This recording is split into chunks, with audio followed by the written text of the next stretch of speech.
ఇప్పుడు ఈ ప్రభుత్వానికి గత ప్రభుత్వానికి ఏమైనా తేడా ఉందా? గత ప్రభుత్వంలాగే ఈ ప్రభుత్వం కూడా వ్యవహరిస్తుందా? ఈ వచ్చిన 2 ఏళ్లలో ఎలాంటి మార్పులు చోటు చేసుకున్నాయి?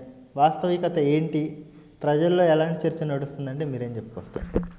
అంటే గత ప్రభుత్వం 5 సంవత్సరాలు కూడా రాజుల పరిపాలనలాగా రాజరికంగా నడిచింది తప్ప ప్రభుత్వంలాగా నడవలేదు. కానీ కూటమి ప్రభుత్వం వచ్చిన తర్వాత అవన్నీ సర్దటమే సరిపోతుంది ఇప్పటివరకు కూడా. అప్పుడు చేసిన తప్పులన్నీ కూడా సర్దుకుంటూ తీసుకుంటూ ముందుకు వస్తున్నారు. ఇంకా టైం పడుతుంది.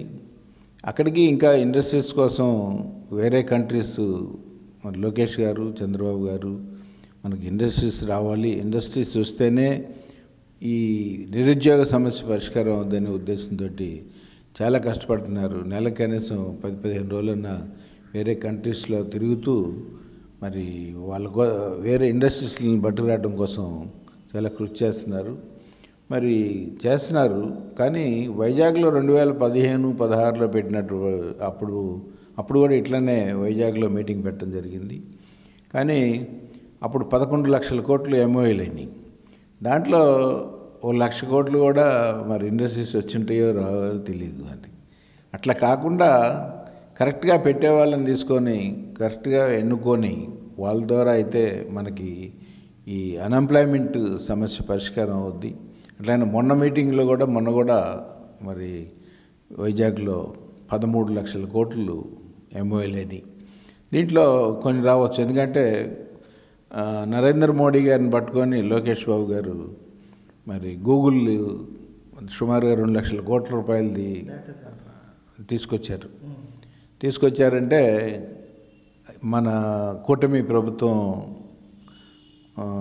సహాయ సహకారాలతోటే మోడీ గారు దాన్ని మనకి ఇవ్వడం జరిగింది. అది పెట్టడం జరిగింది. కాబట్టి ఈ 13 లక్షల కోట్లు కాకపోయినా 3-4 లక్షల కోట్ల వరకు ఇండస్ట్రీస్ వచ్చే అవకాశం ఉందని చెప్పేసి నేను అనుకుంటున్నాను. నిజంగా ఈ మీటింగ్స్, ఈ సమ్మిట్ల వల్ల నిజంగా రాష్ట్రానికి మేలు చేకూరే విధంగా ఉంటుందంటారా? అంటే అదే లాస్ట్ టైం 11 లక్షల కోట్లలో 2-3 లక్షల కోట్లు కూడా వచ్చి ఉండవు. కాబట్టి ఈ రోజున ఈ 13 లక్షల కోట్లలో కూడా అట్లనే జరుగుద్దని అనుకుంటున్నారు. కానీ ఆ పరిస్థితి రాదండి. అంత రాకపోయినా ఎన్నో కొన్ని లక్షల కోట్లలోనే వచ్చే అవకాశాలు ఉన్నాయి.